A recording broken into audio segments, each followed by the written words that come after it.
नमस्कार विद्यार्थी मित्रांनो, मी सीमा तुमचे सरस्वती गुरुकुल चॅनलवरती स्वागत करत आहे।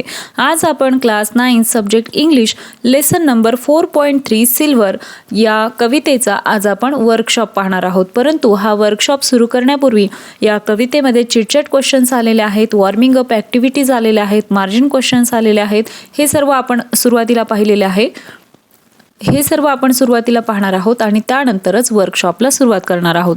त्यामुळे व्हिडिओ शेवटपर्यंत आणि काळजीपूर्वक पहा। आणि अजूनही तुम्ही चॅनलवरती नवीन असाल किंवा तुम्ही अजून चॅनलला सबस्क्राइब केलेलं नसेल तर सबस्क्राइब नक्की करा। तर चला तर मग सुरुवात करूया। यामध्ये सुरुवातीला आपण वॉर्मिंग अप ॲक्टिव्हिटीज मध्ये चिटचॅट क्वेश्चन्स पाहूयात। यामध्ये first question, have you ever attended a sky watch or a star gazing party? म्हणजे तुम्ही कधी आकाश निरीक्षण करणाऱ्या किंवा चांदण्यांना पाहणाऱ्या पार्टीला गेला आहात का? Answer is no, I have never attended a sky watch or a star gazing party. Second question, have you ever slept under the open sky?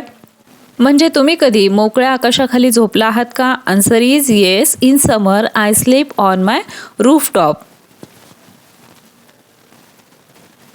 Third question, do you study at night or early in the morning? म्हणजे तुम्ही संध्याकाळी तुमचा अभ्यास पूर्ण करता की सकाळी? Answer is I study early in the morning. आता यामध्ये कोणी संध्याकाळी जर अभ्यास त्यांचा पूर्ण करत असेल तर त्या पद्धतीने उत्तर लिहिलं तरीही चालेल। Fourth question, do you sleep with your window closed or open? म्हणजे तुम्ही तुमच्या रूमच्या खिडक्या उघड्या ठेवून झोपता की बंद करून? Answer is I sleep with my Windows open so that the fresh air can enter my room. आता त्यानंतर आपण वॉर्मिंग अप ॲक्टिव्हिटी पाहूया। यामध्ये इमेजेस ही ॲक्टिव्हिटी दिलेली आहे।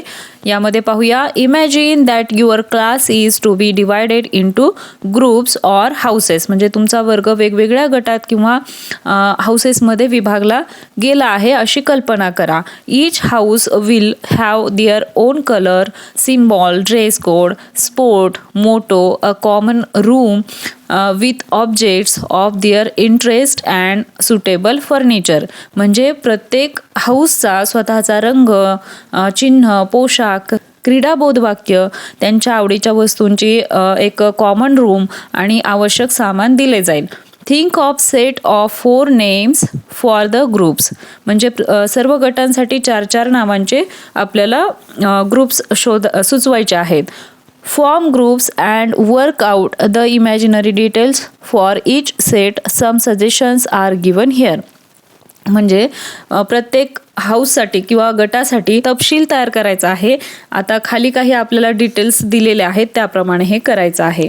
आता एक चार्ट दिलेला आहे, category name, metal, iron, copper, silver, gold, flowers, orchid, lily, jasmine, bluebell, stars or galaxies, Sirius, Canopus, अल्फान, Procyon, trees, sal, neem, deodar, chinar, seasons, spring, summer, winter, monsoon. आता एका हाऊसचे आपल्याला डिटेल या ठिकाणी दिलेले आहेत ते पाहूया। Deodar house, colour pink, symbol rose, dress code pink shirt or top, common room to have 2 chairs with small round table to sit and study, 2 cupboards with books to read, newspapers, magazines, sofa to rest, vase in corner, pink background to the room, room freshener, sports, rugby, motto unity is strength। आता आपले chitchat questions पाहून झालेले आहेत, warming up activities देखील पाहून झालेली आहे। आता मार्जिन क्वेश्चन्स पाहूया।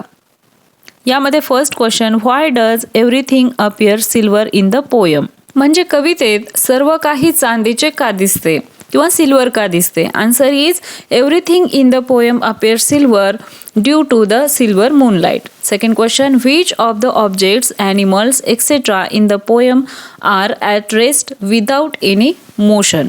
म्हणजे कवितेत कोणत्या वस्तू, प्राणी निश्चल, स्तब्ध अशा अवस्थेत आहेत? Answer is the fruit, trees, casement, thatch, kennel, dog, coat, doors, fish, reeds and stream are example of atom creatures and so on in the poem that is motionless.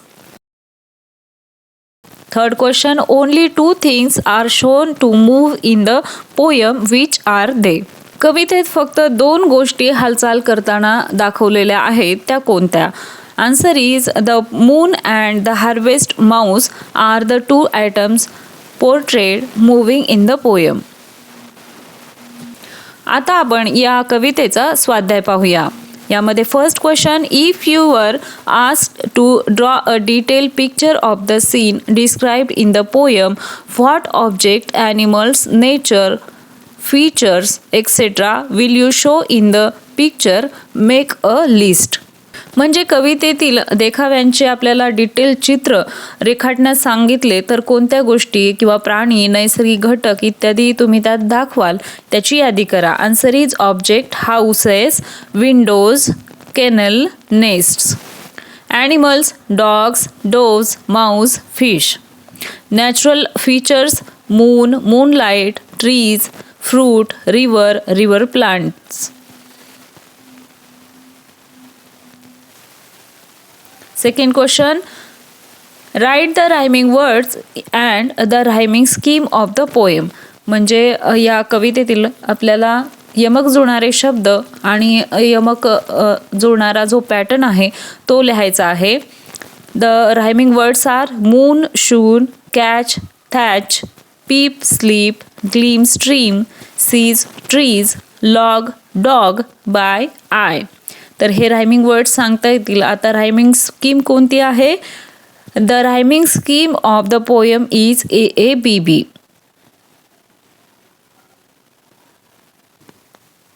Third question, underline the word silver और silvery in the poem, in which lines does it occur, what pattern does it show. म्हणजे silver हा शब्द कवितेतील कोणत्या ओळीत येतो, त्यातून कोणती मांडणी दिसून येते. आता आपण सुरुवातीला कविता या ठिकाणी घेतलेली आहे आणि त्यामध्ये जेवढे काही सिल्वर किंवा सिल्वरी हे वर्ड्स आलेले आहेत त्या सर्वांना आपण सुरुवातीला अंडरलाईन करून घेतलेलं आहे. या ठिकाणी तुम्ही पाहू शकता.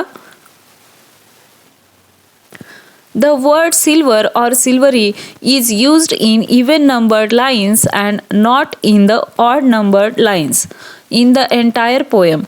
It adds uniformity and rhythm to the poem. Fourth question, can you think of parallel scene of dawn or evening when everything is slept in golden light. म्हणजे जेव्हा आकाश सोनेरी प्रकाशाने उजळून निघालेला असतो असा एखादा पहाटेचा किंवा संध्याकाळच्या वेळेचा देखावा तुम्हाला आठवतो का? Answer is dawn is the first appearance of light in the sky before sunrise. The golden glow covering the sky signals to the animals, especially the birds, that the sun is about to rise. As a result, there is a lot of chirping of the birds like the rooster, the cuckoo, and many more. The birds chirping are like a wake-up call for everyone. There is a golden light covering the sky. The golden light marks the beginning of a new day.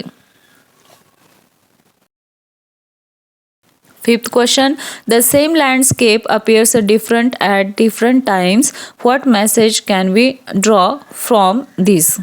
म्हणजे एखादं दृश्य वेगवेगळ्या वेळी वेगवेगळे भासते, यातून कोणता अर्थ आपल्याला कळतो?